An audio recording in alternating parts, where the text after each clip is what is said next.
Hello.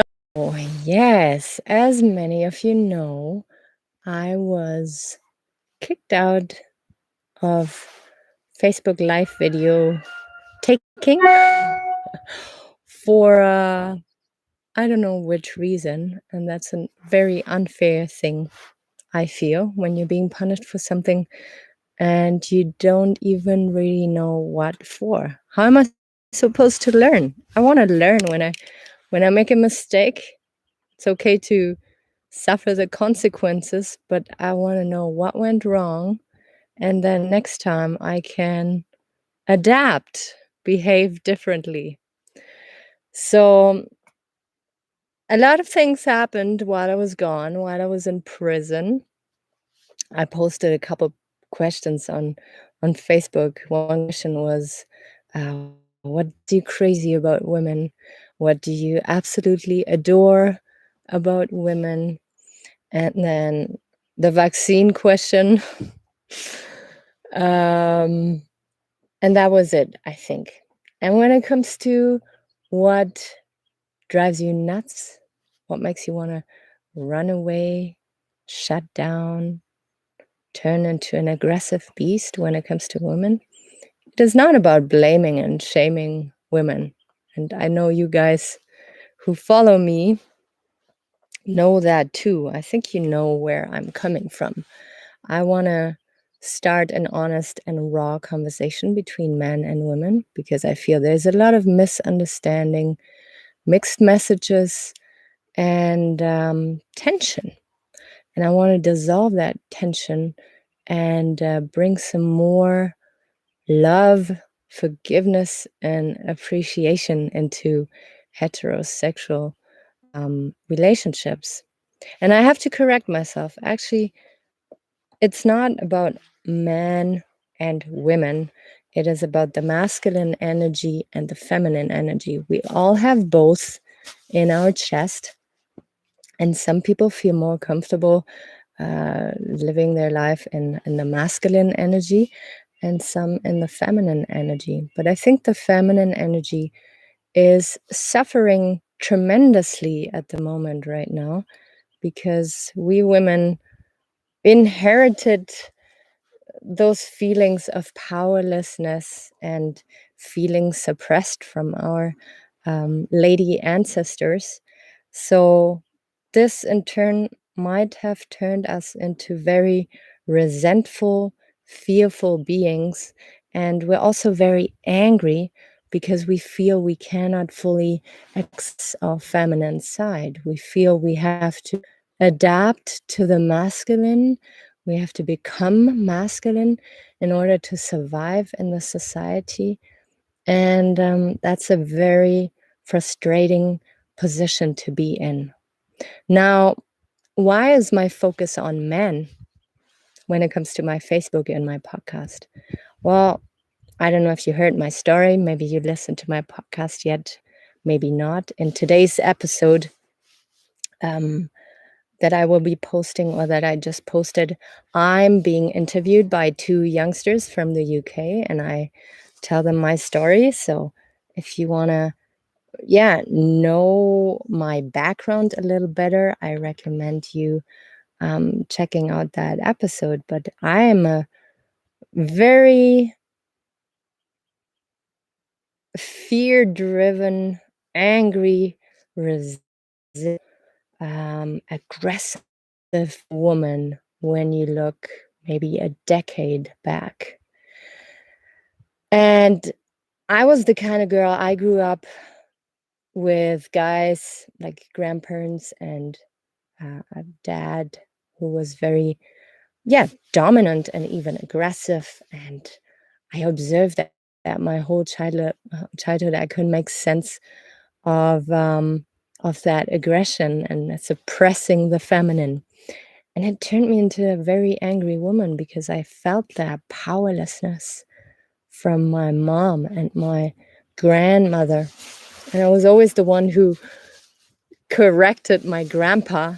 This is not how you talk to my grandma. This is not, go and get the salt if it's not on the table, or appreciate the food that she cooks for you. You know, I was like 6, 7 years old and told my grandpa what I felt was going on. And for him, it was like, holy shit, what's wrong with that girl? Because I cannot handle this. She's challenging me, and I don't want this around me. But I was that kid. And it got worse and worse. My anger got worse and worse, my resentment. I have 2 brothers, and there was a point in my life where I had no contact with them. Very difficult relationship with my dad. And one thing after the other happened. Like when I was 21, I was raped. That was a horrible experience. And then every time I entered a relationship, romantic relationship with a guy, it ended in huge drama and disappointment and cheating and fighting and whatnot. And it got really bad. It got so bad that I felt the need to move into the mountains and live a lonely life to make sense of all of this. And I came to the conclusion that I have to let go of that anger. I have to let go of that frustration if I want to be in a relationship with a man, and if I want to be a healthy member of society. You know, when you're always the stick in the wheel of others, when you're always trying to challenge others, when you're always there for the power game, you act like a cancer cell in the body that is called society. You know, cancer is one little cell that feels like it can do whatever it wants and has to challenge the others and be kind of a nuisance, resentful, poisonous person. And you can poison your surroundings in being resentful and being so hateful against men. And the tricky part for me was that I was not aware of it. I always had guy friends. I wanted to be close to my brother, but somehow there was like an invisible shield, like something that was preventing me from reaching them, from touching their heart again. And it was my anger, it was my fear, it was my deep resentment for men. And I slowly, it took me many, many years, I slowly, step by step, went behind that fear and tried to resolve it. And now, long story short, with my podcast and with my Facebook platform, I'm asking guys onto my show that are heart driven, where I know they went through their struggle and they are humble now and they know how to communicate with people raw and genuine. They know how to lead people, not with aggression, but with making them passionate for something, like a positive leader. Positive leaders I'm bringing onto my show. And I'm encouraging conversation on my platform, which for some women is totally weird because I keep asking guys, what do you think about that? What is annoying you here? But I feel like we have to learn to forgive and we have to learn to listen again. If we want to live in a resilient society, if we want to experience healthy, strong relationships with men, we have to understand them. We cannot assume that they think the same way and that they act the same way and react the same way. We always have to approach the other with curiosity and questions. When someone gets angry and aggressive, don't go into anger and aggression, but go into what's happening here? Why are you upset? Are you sad? Do you feel guilt? Do you feel shame? Do you feel insecurity? And I know for some people it's like, oh my God, that's this feminine approach. I don't want to talk about my feelings now, but we need this more. We need to talk about our feelings. We need to listen to each other more in order to understand each other. Understand equals love. I always like to say that, because if you don't understand your partner, if you don't understand your friends, you can't really love them. You can't really give them the support they need or the encouragement. So this is the first little live video that I'm making here with YouTube. I hope it's working out. I hope this was not for nothing.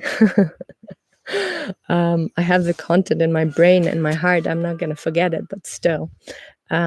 Just that you women out there know that this is my way to bring you back to your femininity and to embrace and cheer on and celebrate the masculine energy again. We're so fearful when it comes to being guided, being led to, when it comes to power. We have such a negative, fearful approach when it comes to power. And I want to resolve this. I want to make you confident again.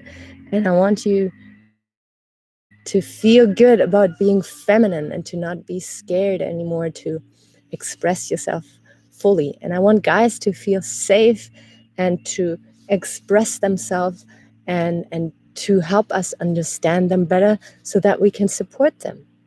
And in turn, guys will listen to us and will know us better and open their heart and be way more able to fulfill our needs. And we will be able to fulfill their needs. This is what my mission is about here. I will post this little video here. Thank you so much for sharing. Thank you so much for subscribing, listening to my podcast.